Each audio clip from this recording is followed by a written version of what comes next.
Bismillahirrahmanirrahim. Assalamualaikum warahmatullahi taala wabarakatuh.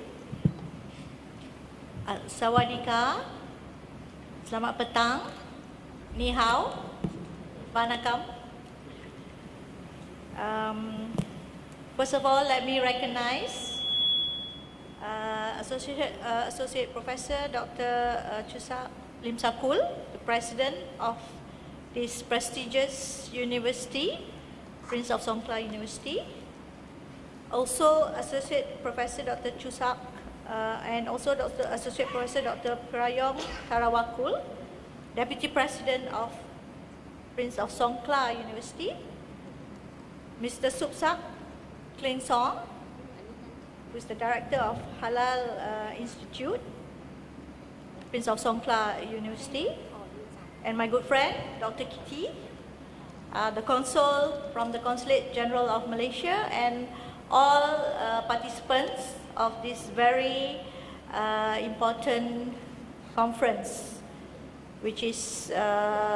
held, I understand it, yearly. So first of all, thank you very much, Associate Professor, President of Prince of Songkla University, for giving me the honor to be with you on this memorable afternoon in Songkla, in Hat Yai Songkla.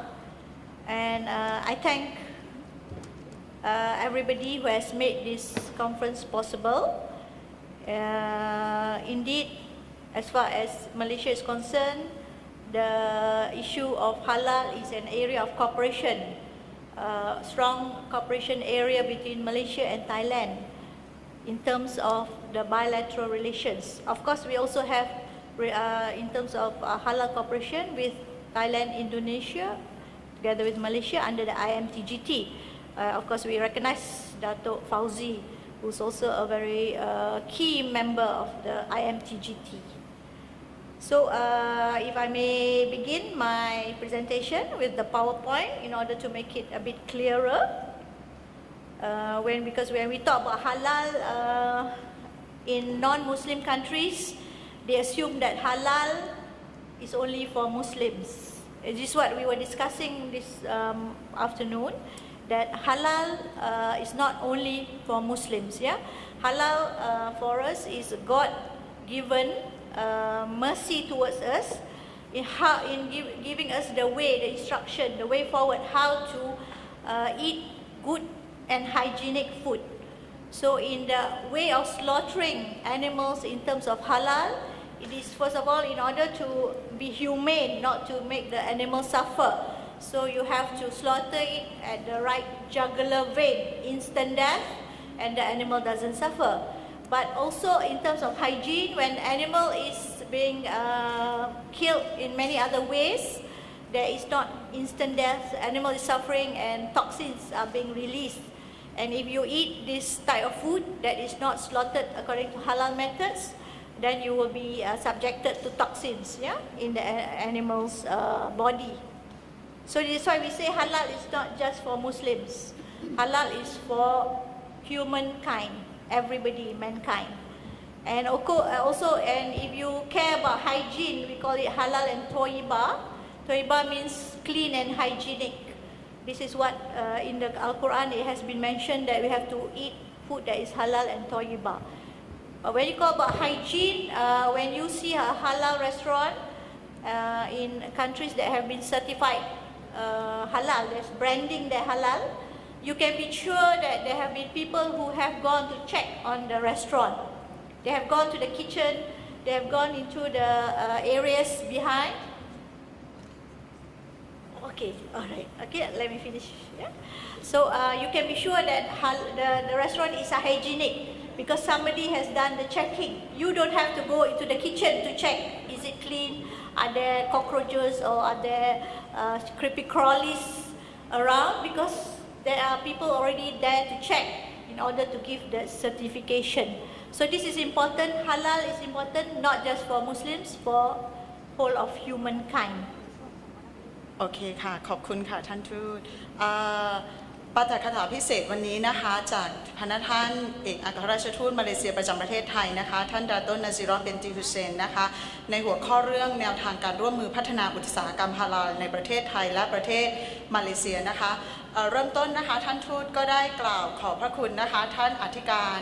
มหาวิทยาลัยสงขลานครินทร์นะคะท่านชูศักดิ์แล้วก็รองศาสตราจารย์ดร.พีรพงษ์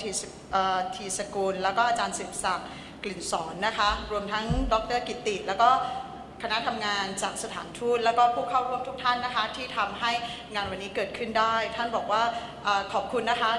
อีกครั้งหนึ่งกับท่านอธิการนะคะที่ได้เปิดโอกาสให้ท่านได้มาเยี่ยมที่หาดใหญ่สงขลา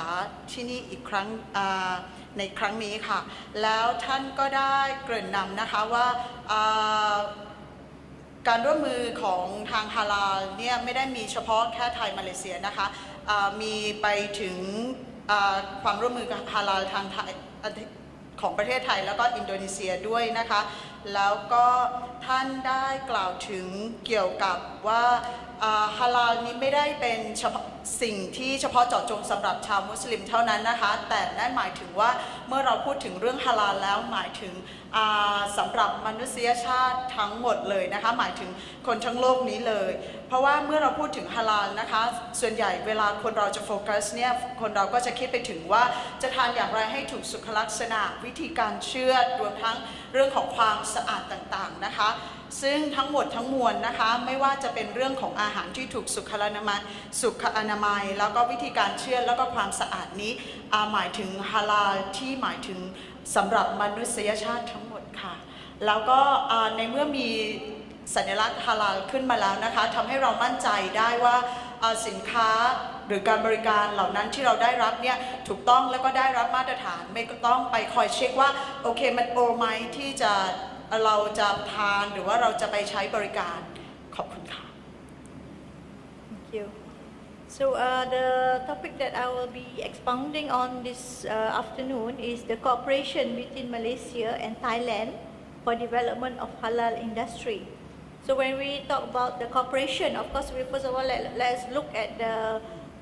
halal food industry in Thailand and then in Malaysia, so that we can see how best we can have synergy together.So when we talk about the halal and food industry in Thailand, we see that Thailand is indeed a strong player of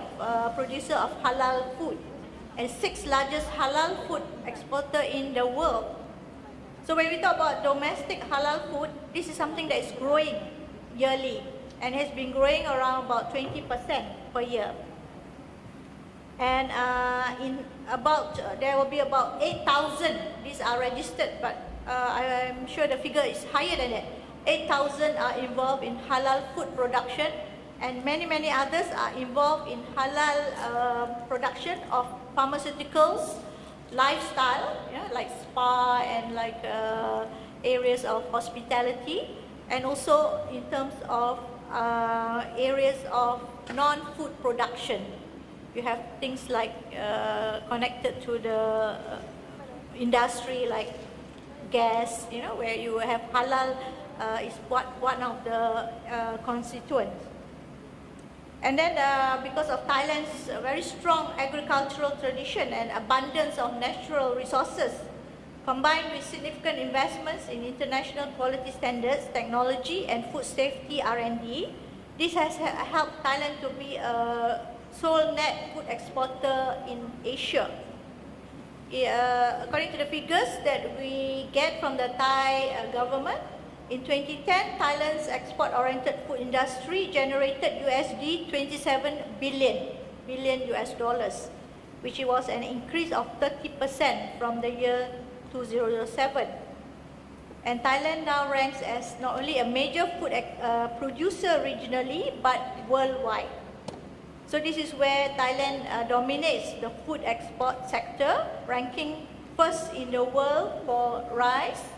That was in 2010. I think this year is a different figure altogether. Yeah? But before, a few years ago, Thailand was the leading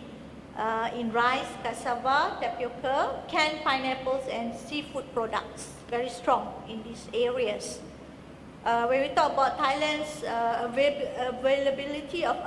natural resources, There's abundant natural resources. This is what has been giving it the comparative advantage in the food processing industry, as more than 80% of raw materials used by the country's food industry are sourced locally at kind of low prices. Yeah.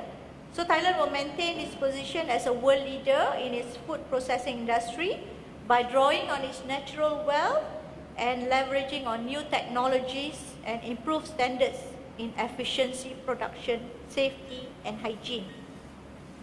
So currently, I know many of you are from Thailand, so this might be very familiar to you. But for those who are not from Thailand, we have guests from other countries. This will give you an overview, of the halal food production in Thailand. So those of you who already know about this, please bear with me.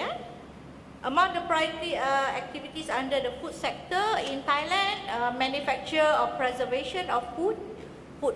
ingredients, plant propagation and development, hydroponics, growing without water, manufacture of flour or starch from plants, dextrine or modified starch that has been classified as priority activities. So this is where in Thailand the structure of the government agencies in promoting halal Thailand. We're promoting what Thailand is calling halal Thailand. We have of course the Halal Standard Institute of Thailand. This is governed by the Central Islamic Committee of Thailand, SICOT. And then you have also the HSIT, which was established lately, very recently, 11 August is a high-level committee with the aim to legislate and administrate Islamic religious affairs in Thailand. So this also helps to ensure the development and certification of halal food standards, which complies with the provisions of Islam and correspond to international standards, so that it's trusted and accepted by local and international public food producers, consumers. In Thailand, there is also the Agricultural Commodity and Food Standards, ACFS, and this agency's objective is to promote halal food from Thailand to the world. And there is a subcommittee coordinating export-oriented food and halal food accreditation under the National Bureau of which has been established by the government. So these are the responsible agencies which are responsible from the government side. Of course, we have the Halal Institute, which is set up by academia and which is organizing this very important conference this afternoon. And of course, in Bangkok, we have the very strong Halal Science Center, Chulalongkorn University, founded in 1995 under the Faculty of Allied Health Sciences, Chulalongkorn. And the original purpose was to develop tasks of halal forensic science to protect consumers. So now the operation has been expanded and is widely recognized as the first halal science center in the world. So this is where the roles of this Halal Science Center, Chulalongkorn, is for research and also to develop work in the area of halal science, technology and innovation, which is also to use halal as a brand and as a tool to develop human resources and to promote halal science at the international forum. โอเคค่ะท่านทูตได้กล่าวถึงนะคะในภาพกว้างของสถาบันฮาลาลในเมืองไทยนะคะท่านทูตเรื่องแรกนะคะท่านได้ถึงเกี่ยวกับประเทศไทยเป็นประเทศที่ส่งออกที่ใหญ่ที่สุดเป็นอันดับที่6ของโลกนะคะแล้วก็เรื่องที่2ที่ท่านได้แต่ในภาพรวมนะคะของประเทศไทยก็มีอยู่ว่าสถานภาพของสถาบันฮาลาลเรานะคะได้เติบโตขึ้น 20% ในแต่ละปีแล้วก็สาขาต่างๆของความเจริญเติบโตทางด้านฮาลาลตอนนี้ก็ได้เพิ่มขึ้นอย่างต่อเนื่องจนถึง80สาขาโดยทีเดียวเชียวซึ่งไม่ได้นอกเหนือไปจากฮาลาลทางด้านอาหารไม่ว่าจะเป็นพวกสปาแล้วก็สาขาอื่นๆนะคะและต่อมาท่านทูตก็ได้ เอ่ยถึงเกี่ยวกับสถาบันฮาลาลที่ถูกจัดขึ้นที่จัดตั้งนะคะในประเทศไทยซึ่งอันที่หนึ่งนะคะก็คือสถาบันมาตรฐานฮาลาลซึ่งอันนี้อย่างที่เรารู้ก็คืออย.นะคะแล้วอันที่สองก็คือสถาบันสินค้าเกษตรและอาหารมาตรฐานแล้วก็อันที่สามก็คือสถาบันวิทยาศาสตร์ฮาลาลของจัดตั้งโดยจุฬาลงกรณ์มหาวิทยาลัยนะคะซึ่ง3สถาบันนี้ก็มีหน้าที่โดยภาพรวมก็คล้ายๆกันนะคะก็คือคอยโปรโมทการจัดตั้งฮาลาลให้ดีขึ้นในระดับภูมิภาคแล้วก็ระดับประเทศแล้วก็ไปสู่ระดับโลกนะคะที่เน้นหนักไปอันที่สองค่ะที่ท่านทูตกล่าวไว้นะคะก็คือสถาบันสินค้าเกษตรและอาหารมาตรฐานนะคะอันนี้ก็โดยภาพรวมนะคะก็จะเน้นหนักเกี่ยวกับการเกษตรแล้วก็อาหารในขณะเดียวกันของสถาบันจุฬาลงกรณ์ก็จะเน้นหนักไปด้านงานวิจัยนะคะแต่ทั้งนี้ทั้งนั้นทั้ง3สถาบันมาตรฐานอาหารฮาลาลแล้วก็สถาบันสินค้าการเกษตรและอาหารมาตรฐานแล้วก็สถาบันของวิจัยของจุฬาลงกรณ์ก็อันเดียวกันมีเป้าหมายหลักอันเดียวกันก็คือทำงานเพื่อที่จะโปรโมทฮาลาลให้พัฒนายิ่งขึ้น So we see that in Thailand, government is seriously looking at all the opportunities for halal business to expand. And the focus, of course, is on the 5 southern provinces of Pattani, Yala, Tiwat, Satun, and Songkhla. And these are emphasized as the main halal bases. Yeah. So this is where the Thai government is stepping up corporate activities with other countries in the region such as Malaysia, Indonesia. And this is where halal auditors are being tasked through Court to look at the halal issue, Sharia compliant issue. And these are done at random and at renewal periods of time. So this is where if we want to understand a bit about the halal industry on the policy of the Thai government, and we see that the Thai government is committed to support and help the entrepreneurs, to obtain halal certificates, and they have established the Halal Business and Product Development Committee chaired by His Excellency Deputy Prime Minister Kitiratna Ranong. So this is where the seriousness of the Thai government is seen, reflected by this committee headed by Deputy Prime Minister.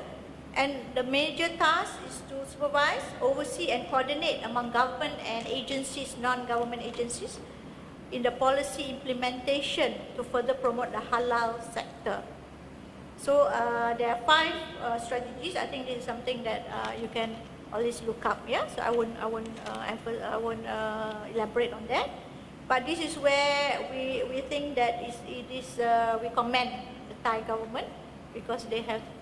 come up with a very, very strong committee in order to look at ways to cooperate with neighboring countries such as Malaysia, Indonesia. And we are indeed very happy, very glad that we are able to cooperate in a very systematic and very coordinated way. Of course, we also have, as I mentioned, the IMTGT. And within ASEAN, we have the IMTGT, which covers Malaysia, Thailand, Indonesia, and under also the Joint Development Strategy Framework, which is under the Bilateral Cooperation Malaysia, Thailand. So these are the areas,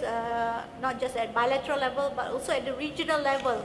which Malaysia and Thailand are cooperating in order to promote the halal business area. When we talk about cooperation, we have discussed something about the Thai government's policy on halal. So maybe I can just give you an overview about Malaysia. Most of you are very familiar with Malaysia, but in case there are some who might not be too knowledgeable of my country. So when we talk about the overview of Malaysia, Malaysia is a federated state comprising 13 states and 3 federal territories. Total land area not as big as Thailand, unfortunately, 330,400 square kilometers. We practice the constitutional monarch system. We are also a democracy, and our total population is 27 million people. It's much smaller than Thailand, of course. So when we talk about our halal policy, Malaysia's halal policy,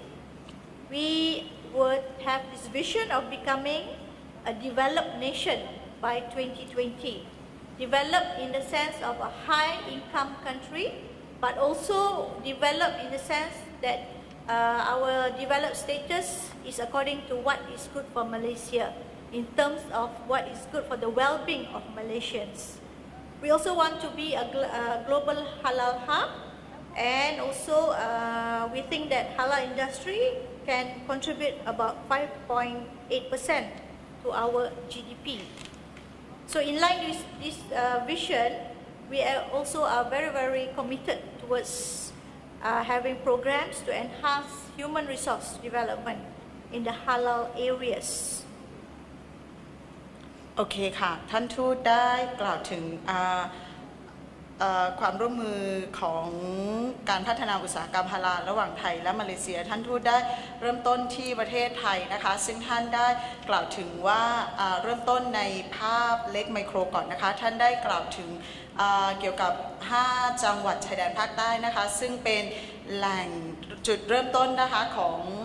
การเริ่มต้นของเรื่องฮาลาลแล้วก็ท่านได้กล่าวถึงด้วยว่าจากการเริ่มต้นของจัดตั้งของสิ่งฮาลาลเหล่านี้ก็ได้มีความร่วมมือนะคะกับนานาประเทศแล้วก็ยังเป็นออดิเตอร์กับสำนักงานสถาบันที่เกี่ยวข้องอีกด้วยนะคะและในขณะเดียวกันนะคะท่านพูดในระดับกว้างขึ้นนะคะในระดับแมคโครว่ารัฐบาลไทยเนี่ยมีการสนับสนุนให้ทุกสถาบันอาชีพแล้วก็นักธุรกิจใหม่ๆนะคะได้มีความตื่นตัวแล้วก็ให้ทุกสาขาอาชีพนะคะได้รู้แล้วก็รับทราบแล้วก็ได้มาซึ่ง Certificate หรือประกาศนียบัตรของฮาลาลทุกสาขานะคะแล้วก็ในภาพรวมท่านได้เอ่ยถึงระดับประเทศนะคะก็ว่าประเทศไทยเนี่ยก็มีการโปรโมทอุตสาหกรรมฮาลาลเนี่ยอย่างมีแบบแผนแล้วก็มีระเบียบนะคะซึ่งก็ไม่ได้แตกต่างไปจากประเทศมาเลเซียที่ท่านได้เอ่ยถึงนะคะว่าประเทศมาเลเซียก็มีความคล้ายคลึงกันในการพัฒนาแล้วก็ความร่วมมือพัฒนาอุตสาหกรรมฮาลาลนะคะท่านได้เอ่ยถึงไว้นิดหนึ่งว่าเพื่อเป็นข้อมูลเบื้องต้นนะคะว่าประเทศมาเลเซียเนี่ยเป็นประเทศแห่งสหพันธรัฐราชาธิปไตยนะคะภายใต้รัฐธรรมนูญซึ่งแบ่งเขตการปกครองออกเป็น13 รัฐแล้วก็3 ดินแดนสหพันธ์นะคะแล้วก็มีความกว้างทั้งหมดประมาณ 330,000 ตารางกิโลเมตรนะคะแล้วก็ท่านได้เอ่ยถึงนะคะเกี่ยวกับว่าความมุ่งหมายหรือว่าเป้าประสงค์หลักของประเทศมาเลเซียเกี่ยวกับการพัฒนาอุตสาหกรรมฮาลาลนี้ก็คือว่าประเทศมาเลเซียมีเป้าประสงค์ที่อยากจะต้องการที่ผลักดันตัวเองให้เป็นศูนย์รวมหรือว่าเป็นแหล่งรวมของสินค้าทุกอย่างที่เป็นฮาลาลนะคะแล้วก็ท่านได้ยังกล่าวถึงว่าทางรัฐบาลมาเลเซียเองค่ะก็ได้มีการพัฒนาทั้งบุคลากรแล้วก็ทุกอย่างนะคะเพื่อให้ได้มาซึ่งการเรียนรู้เกี่ยวกับสิ่งที่ว่าด้วยเรื่องของฮาลาลในทุกแง่ทุกมุมนะคะไม่ใช่เฉพาะเรื่องอาหารอย่างเดียวขอบคุณค่ะ When we talk about the agencies in Malaysia, there's also very important agency is JAKIM. Many of us know JAKIM. It's the Department of Islamic Development. JAKIM does not only do with halal, it does not only deal with halal issues, because its job is to discuss, consider, and manage any matters referred to the Council of Rulers regarding Islamic matters. So this is where JAKIM is is an advisory when it comes to other Sharia compliant issues. But on halal is a leader, and it has managed to come about with a standard bearer, strong branding that JAKIM has provided to give the halal logo anywhere in the world. When you talk about the halal logo that has been awarded by JAKIM, is very much recognized and very much accepted by agencies, Islamic agencies around the world and by Muslim consumers in the world. Alhamdulillah. Yeah, praise be to Allah. We also have another agency which is very important in Malaysia. It's Halal Development Corporation, HDC. And it has been established as a one-stop agency in the development of the halal industry and to lead in the development of halal standards and audit and certification procedures in order to protect the integrity of the halal standard, and also to direct and coordinate development of Malaysia's halal industry amongst all stakeholders, both public and private, and many other roles of the HDC, yeah, to support investment into Malaysia's halal industry. So this is where its task is to promote the concept of halal in terms of promotion, in terms of the halal Malaysia brand, and to develop market for that brand. So when we talk about cooperation in halal industry, we at the Embassy of Malaysia, including the Consulate General of Malaysia in Songkhla, we recognize the enormous potential of the global halal trade. And this provides opportunities, not just for Malaysia, not just for Thailand, and not just for Indonesia, but for all of us combined together. So we see that it's a synergy there, and there's so much potential there, and we have to leverage on each other's strength. This is not something that we can go alone, because the market is a huge $1 trillion market worldwide for halal and Sharia compliant services and goods. So this is something we all have to sit down together and cooperate. This comes first of all with our mindset that this is something that can be shared, which is in line with the ASEAN spirit of sharing the enormous profit and benefit that can accrue to our people, yeah, the ASEAN people. So when the last meeting between Malaysia and Thailand at the highest level, at the Prime Minister level, both Prime Ministers set a target for bilateral trade. So this is our target that we officials have to carry through, and we have to reach a target of US 25 billion, yeah, by 2015. So this at this stage, our bilateral trade is the amount of US 23 billion US dollars. So this is where we would like to attract more Thai companies to invest in Malaysia and to utilize the incentives and facilities offered at the Northern Corridor Economic Region, NCER, and the East Coast Economic Region, ECER, because there are incentives very good offered by these corridors. We call it economic corridors, which is 10-year tax exemption for investment, and also with JAKIM certification, because it's in Malaysia, there will be much potential for exports to other countries in the Middle East and in Europe. So, and also we have the Pasir Mas Halal Park, which is very close in Kelantan, neighboring, yeah, to Narathiwat. This is where Thai SMEs can set up their business at the Halal Park. Facilities are all ready, and they can use the newly built halal pots in, we call it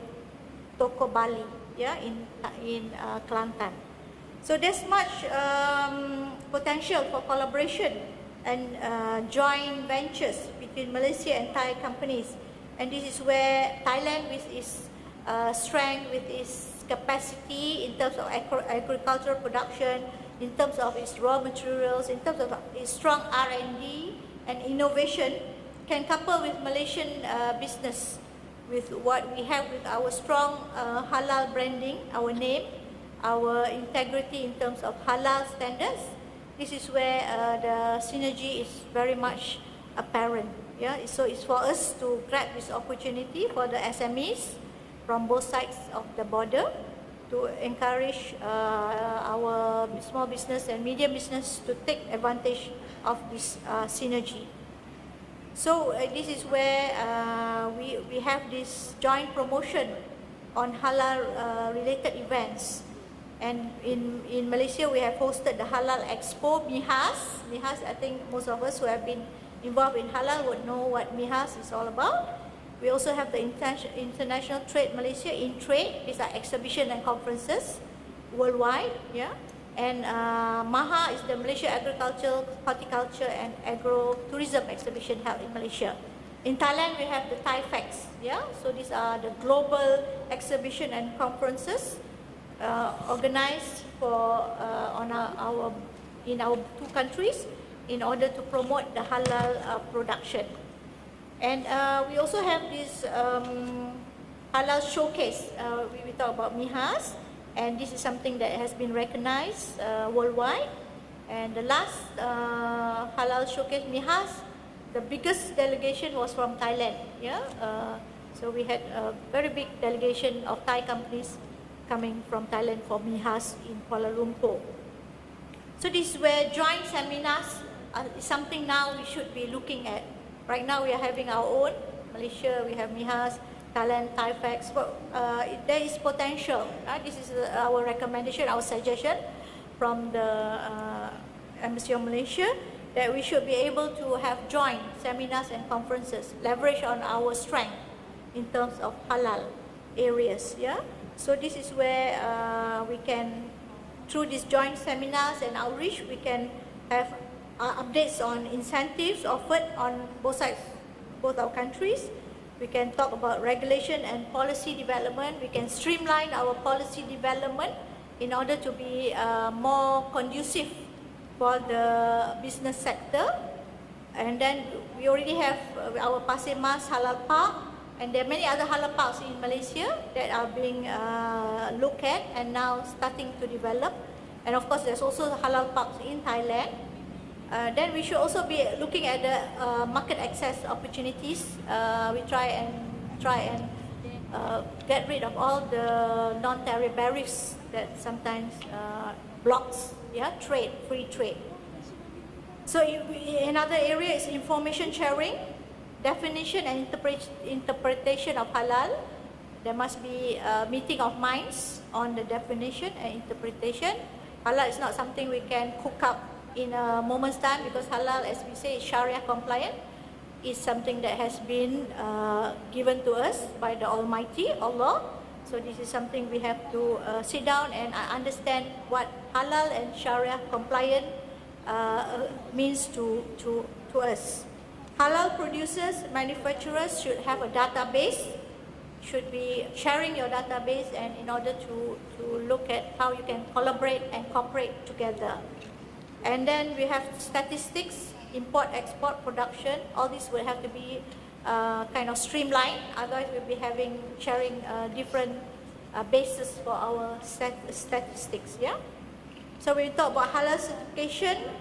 we have to look at recognition, mutual recognition. We should look at how to cooperate better on halal standards and testing producers, testing procedures. Infrastructure,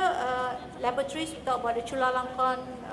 Institute, we talk about the Halal Institute here, and in Malaysia we have the University of Pertanian Malaysia, UPM, USM also have their laboratory that deals with halal testing. So these are areas where it's very important for us to look at how best in order to create that understanding and knowledge about what halal is all about. And of course, we are here in academia, in a institution of higher learning,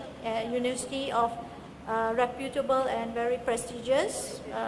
University of Prince of Songkla. So this is where academia play a very important role. The scholars, the thinkers, they are the ones who will come up with how best to move forward in order to help the producers and manufacturers, the exporters. So academia, I think there should be a better meeting of minds between scholars and academia, not just within Thailand, but between Thailand and Malaysia, also Indonesia. So academia must provide the training and the capacity building in order to ensure that the standards are kept high for halal production. So I know that there are many other keynote speeches to be held this afternoon. So I will leave it at here, and I thank you very much for your kind attention. Thank you very much. Assalamualaikum warahmatullahi taala wabarakatuh. Terima kasih.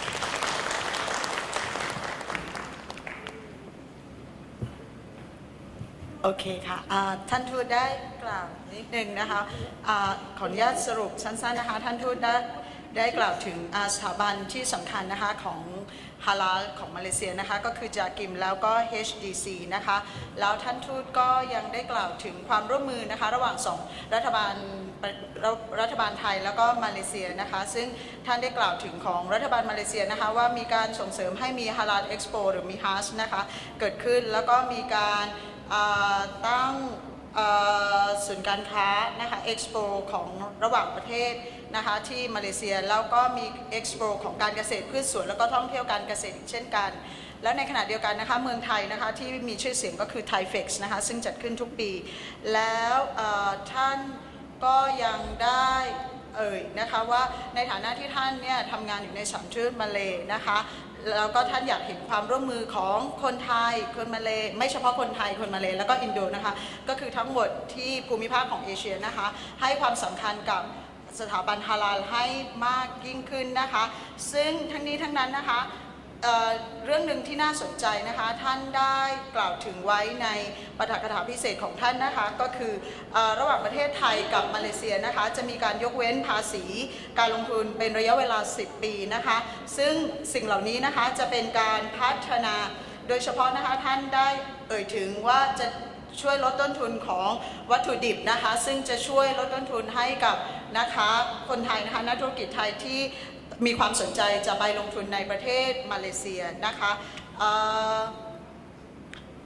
แล้วก็ท้ายสุดนะคะท่านก็ได้กล่าวไว้ว่าเราในฐานะที่เป็นนักวิชาการนะคะก็ควรจะให้ความสำคัญแล้วก็เอาใจใส่เกี่ยวกับเรื่องของพัฒนาสถาบันฮาลาลเป็นกลไกและก็พลขับในการขับเคลื่อนพัฒนาอุตสาหกรรมฮาลาลในอนาคตให้ดียิ่งขึ้นขอบคุณค่ะ